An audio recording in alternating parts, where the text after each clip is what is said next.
Welcome back to Next Up Haunted Adventures. Today we are reviewing Factory of Terror for their Creepy Christmas. It's located in Canton, Ohio, and it's $25 or plus. It depends on the day that you go, so check their website. Factory of Terror consists of 3 haunted houses and their winter wonderland for Creepy Christmas. They are Halloween haunts with a Christmas twist. I actually got quite startled at this haunt by a stack of presents that moved when I got near them and made me jump, which never happens. Tons of detail went into this haunt, starting from the inside line to photo opportunities to the haunted houses themselves. Scenes were set up so that actors would interact with you and each other, and acting was on par, and they seemed to be really a good judge of who scares easily and who doesn't. They do touch you here and separate your groups so that some of you have to crawl through pitch black tunnels. The cemetery and crypt portion of the haunt was very well done and detailed, which again can be said for most of Factory of Terror, but this portion really stood out to me. I like the touch of Halloween stuff surrounded by Christmas lights, garland, broken bulbs, and other Christmas decorations. For someone who loves Halloween and haunted houses, it was nice to have an escape from the Christmas stress and rush. They adjusted the Christmas music to sound demented, way better than the stuff you hear at shopping centers during Christmas time. Everything was very thought out and planned. Even when putting people through the line into the haunts was nice because they spaced groups out and never sent in large groups.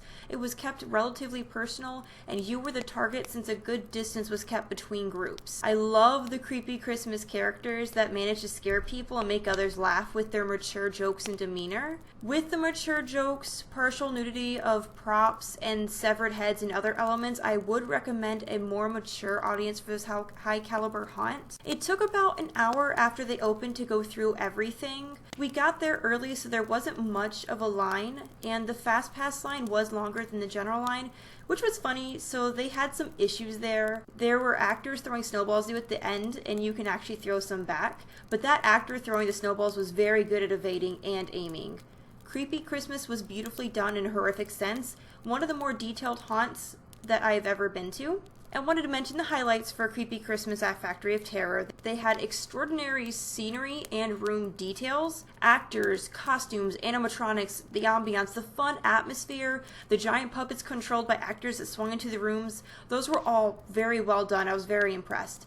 In the Christmas cemetery, a little skeleton animatronic digging in the dirt that ran so smooth and it was really pleasing to the eye. It was like having a game on a computer that's running 60 FPS. It was very smooth. Love the giant bat creatures hanging upside down as well.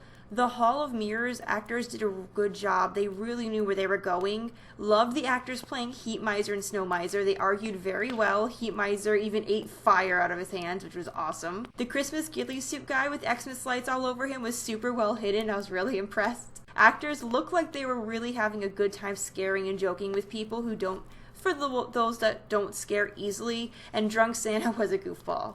Factory of Terror made sure people were creeped out and satisfied even while waiting in line, and in order to give you just a great experience overall. It was a good break after not having haunted houses for over a month. Really needed my haunted house fix, so thank you Factory of Terror for doing Creepy Christmas. I really loved it. Love the Krampus scene in the line, and the screaming child is very well done. Only Krampus looked a little flat in the torso, so maybe feed him some more children. So my main recommendations for this haunt: you need a few more actors near the beginning where they seem to be too far spaced out between rooms. Some of the animatronics failed to go off or reset in time, and some of the animatronics had clunky noises that were not covered up by music and sound effects. They had an animatronic that was out of place and didn't really fit in with everything else going on.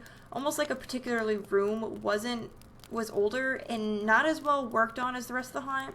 That said, nothing really wowed me like at some other haunts, but I still had a lot of fun and a great experience in this very cool and detailed haunt that I would recommend to anyone. I would love to come back for Halloween to see how that's done.